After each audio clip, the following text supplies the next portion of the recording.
Shalom. First and foremost, giving all praise, honor, and glory to Yahweh, Bahasham, Yahweh Shai, Bahasham, Racha Kodash. Double honors to the apostle elders of Great Millstone. Peace and blessings to the hopeful elect. Just wanted to go into this article I found yesterday. And bring out a precept. It's not going to be a long one, but it says France limits water usage. So over there in France, they're putting people on a limit for water. It says restrictions have been introduced in 24 departments due to a severe drought, the government says. The government says, a severe drought has prompted 24 out of France's 96 departments to impose limits on water usage, the country's Ministry of Ecological Transition said on Saturday. The restrictions range from simple calls to save water in some areas to a more than 50% reduction in agricultural withdrawals and bans on washing cars, watering gardens, and filling swimming pools and others, the ministry told Le Fargo. So basically what's happening over there is they're having a water crisis and they got to put, water on hold. Like they got to portion out the water. So, people can't really use water. Now, see, these things start off with things like it says, swimming pools, washing cars, watering gardens. They can't really use the water for those things because they deem it, I guess you could say, for lack of a better word, foolish. But it's going to come a time when they're going to be, putting a reduction on how much water you intake and how much water is going to be given to people, how much water usage you can have. Some people may take long showers, where it's like, nah, we gonna cut that down. You people can't be taking long showers like that. It's gonna become that bad. You see, for now they're not saying it, and for now it doesn't seem that way, but eventually it will get that bad. It says, continuing, rain falls, and it's not just with water. It's gonna be food as well. It says rainfall levels have been well below normal in France since September 2021, and last month the deficit reached 25%. The situation was exacerbated by an abnormally hot temperatures in May, which is on track to become the warmest on record. As early as mid-April, 8 French departments were forced to impose curbs on water use compared to just 3 in the same period of 2021. This year, the drought had started early. France's new Prime Minister, Elizabeth Borne, said earlier, we are taking steps to manage the water resource and prevent the situation from becoming unmanageable this summer. And especially water, because something that you need to know about summer, when you're standing out in the hot sun, when it comes to Edomites, it burns you up, gives you sunburn, all that. But for us, Jake, the water dehydrates your body. That's why you start to feel weak, fatigued. Some people feel very like they start getting headaches and things like that. Because when you stand under the hot sun for a long time, especially if it's really hot, your body starts to dehydrate. And that's why you need to get your electrolytes to rehydrate your body so that way your body could withstand the heat.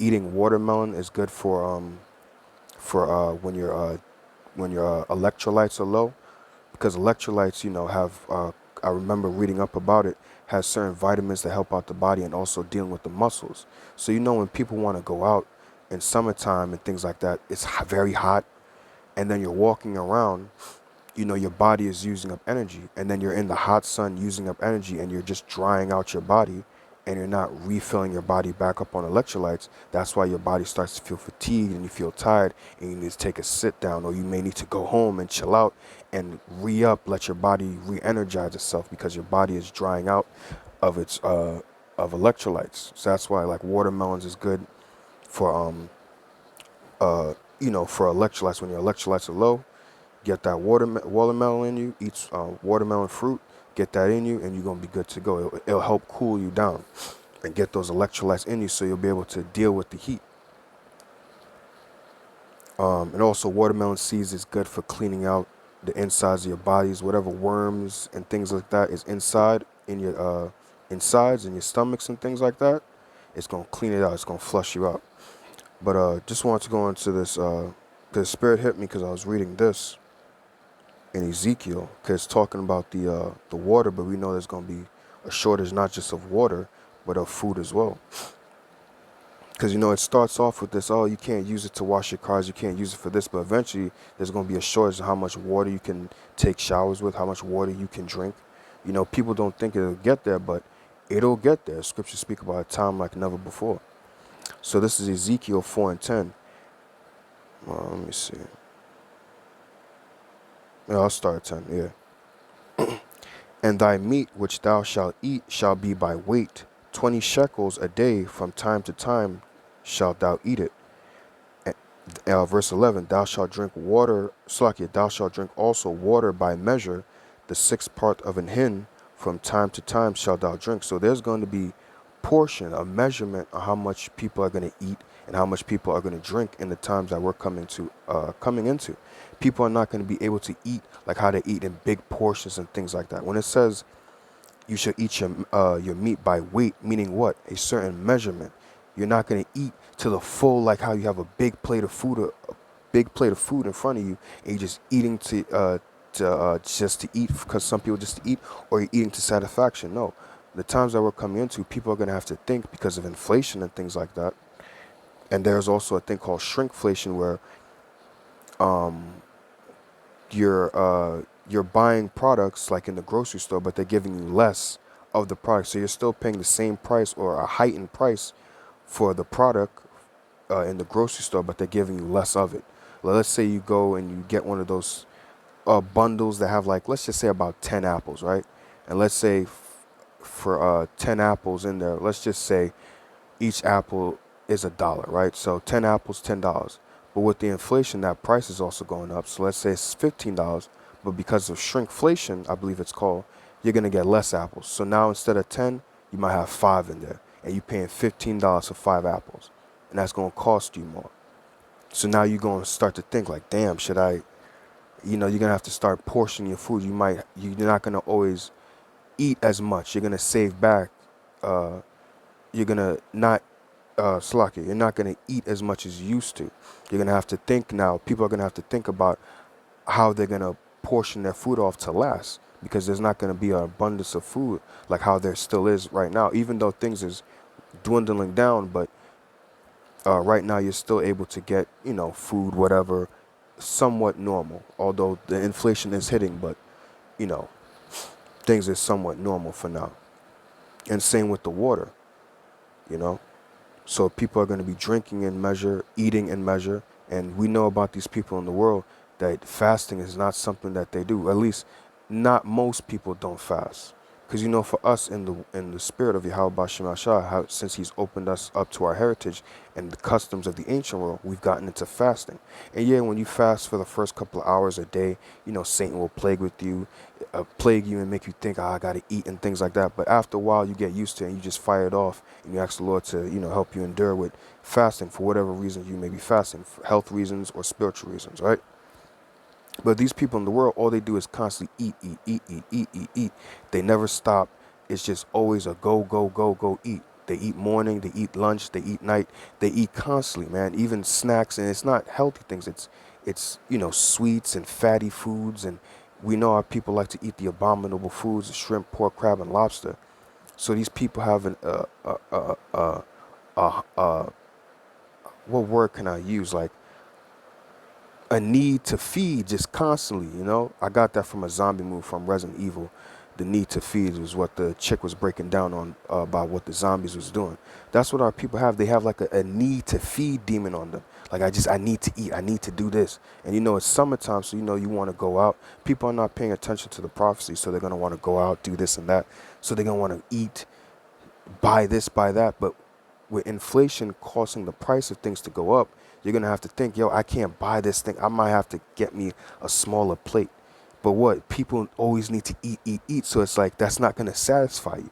And of course, with summertime, women is out, you out with your boys and things like that. You're going to want to enjoy yourself. You're going to have a good time. So you're going to want to give in to like, nah, fuck that. But what? You're going to have to think about, I can't spend my money like that, man. Things is getting real expensive. These hard times is going to hit people to where they're going to have to make a choice. I can't eat like how I used to eat anymore. I have to measure out my food. I have to eat my food in weight and measure. I have to drink my water and measure now. I can't spend my money so, wildly anymore. have to think now. And this is something that's not thought of here in Babylon, because people just do things all willy-nilly. Because that's how Babylon raises people up here to be. They raise them up to be pretty much like children. Just do things all willy-nilly. People don't think of consequences and think of their actions of what they're doing. They don't think ahead. So now when hard times come, they're like, oh man, what the fuck? What's going on? What should I do? And they don't know what to do. They're unstable. But like the scriptures say, wisdom and knowledge, Isaiah 33:6, wisdom and knowledge shall be the stability of thy times, the strength of salvation, and the fear of the Lord is his treasure. Right? So I'm going to read 10 and 11 again. It says, and thy meat which, Ezekiel 4:10, and thy meat which thou shalt eat shall be by weight, 20 shekels a day, from time to time shalt thou eat it. And thou shalt drink also water by measure, the sixth part of an hin, from time to time shalt thou drink. And thou shalt eat it as barley cakes, and thou shalt make it, and then thou shalt bake it with dung that cometh out of man in their sight. So the Lord was telling Ezekiel that he was going to make, a shit cake basically. But the Lord was merciful. He didn't make him eat shit cake that, shit that came out from a man, as we're going to continue reading. Verse 13, and Yahweh said, even thus shall the children of Israel eat their defiled bread among the Gentiles, whither I will drive them. So the Lord is telling Ezekiel that we eat defiled foods. The foods that we eat is not food. All these processed foods, these things don't. This is why when you eat, you still feel like you still need to eat, because the food that you're eating doesn't give your body the nourishment and the energy it needs. It's your body's actually lacking. That's another reason why people feel the need to keep eating and eating, because their body is lacking nourishment. It really, when you think about it, sometimes, depending on a person, you should just only eat for one day, because that nourishment that you get from the food, whether it be breakfast or lunch, should be enough to carry you out through the whole day. Now some people, I'm not making you sound wicked if you eat breakfast, lunch, and dinner, but what I am saying is that, sometimes I've done it at times where I've eaten for one, I've eaten at one point in the day, and I'm fine for the rest of the day. I don't need to eat anymore, because I've gotten the nourishment and the energy from the food. But a lot of foods that our people eat, it doesn't give them any nourishment. Especially ain't no damn shrimp, pork, crab, and lobster. That's destroying your body, and that definitely ain't giving you no nourishment nor no energy to keep you going throughout the day. Then on top of that, people like to drink and things like that, or overly drink. The scriptures say in Proverbs 11:1, a false balance is an abomination to the Lord. Now, I'm not saying that there's nothing wrong with eating, nor am I saying is there anything wrong with drinking. But an overabundance of it, or too much of it, is not good. Too much of anything is not a good thing. There's nothing wrong with drinking, but an overabundance of drinking is too much. There's nothing wrong with eating, but when you're always eating, and then you gotta understand we're eating defiled foods. They're putting stuff in our foods, and sometimes, let's just be honest, some of us have eaten different animals that we're not supposed to eat. Like the Moab Chinese food. Don't think you haven't been eating rat, cat, and dog. So these foods that we're eating is not nourishing us up, and what you're just putting more stress on the body. And if you would just leave your body alone, or go on a fast, or go on maybe a diet, your body would just build itself back up. The cells will repair the body. But because you keep eating defiled foods and putting the stress on the body, you're making the body more unhealthy, more unhealthy, more unhealthy. And this is why you can't function. This is why you can't think straight. Your mind seems clouded and things like that. Because our people just constantly eat. And you're eating bad foods as well. And it's just killing you, and killing your body. But because you're able to just keep moving and moving, because really it's the Lord keeping you alive, you think that everything's all fine. But really you're destroying your body. And you're not going to last. I'm just going to I'm going to skip to verse 16. Ezekiel 4:16. Moreover, he said unto me, Son of man, behold, I will break the staff of bread in Jerusalem, that they shall eat bread by weight and with care, and they shall drink water by measure and with astonishment. Let me see what that word care says.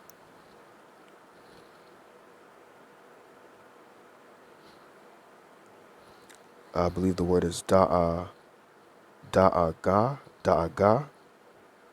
anxiety, anxious care, fear, heaviness, sorrow. Yeah, because you're not going to know when you're going to get your next meal. So you're going to have to be very particular about how you make your moves on what you buy and things like that. Let me see, different translation. Right, see? NLT. Then he told me, son of man, I will make food very scarce in Jerusalem. Now we know Jerusalem is not just talking about people, it's talking about the people. Jerusalem is a people before it's a place, so it's talking about the Israelites. You so-called blacks, Latinos, and Native American Indians, food is going to get scarce in it, as it is. It will be weighed out with great care and eaten fearfully, not knowing if you're going to get your next meal. The water will be rationed out drop by drop, and the people will drink it with dismay. See? That they may want bread and water and be astonished one another and consume away for their iniquity. So this famine that the Lord is going to bring is going to be judgment upon people who, 2/3 of our people that have not repented and did not turn back to the Lord. Matter of fact, let me see if I'll get that precept and end it there. Jeremiah 15.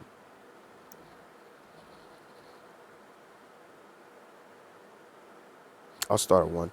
Jeremiah 15:1. Then said Yahweh unto me, though Moses and Samuel stood before me, yet my mind could not be toward this people. Cast them out of my sight and let them go forth. Right, the Lord is tired of our people because our people are rebellious people. Verse 2. And it shall come to pass, if they say unto thee, whither shall we go forth?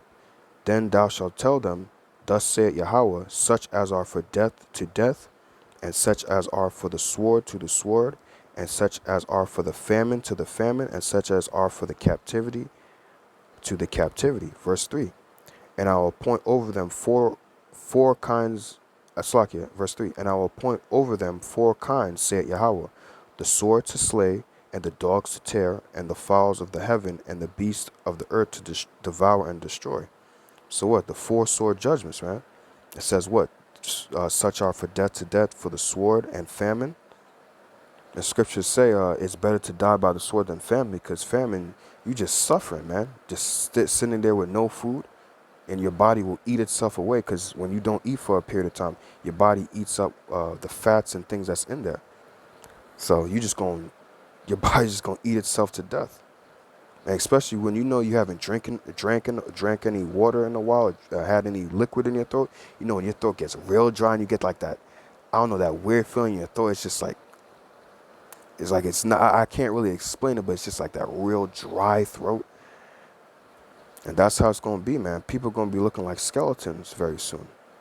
But, just wanted to show in that article, prophecy is speaking, and it's starting over there, but it's going to come over here. You see, over here in America, things is hitting, but it's hitting very little and slowly. It's a buildup. But you see how things is getting crazy over there. But then what? It's going to come over here as well. It's going to hit here hardest. Because over here, people live lavishly. People live in bliss,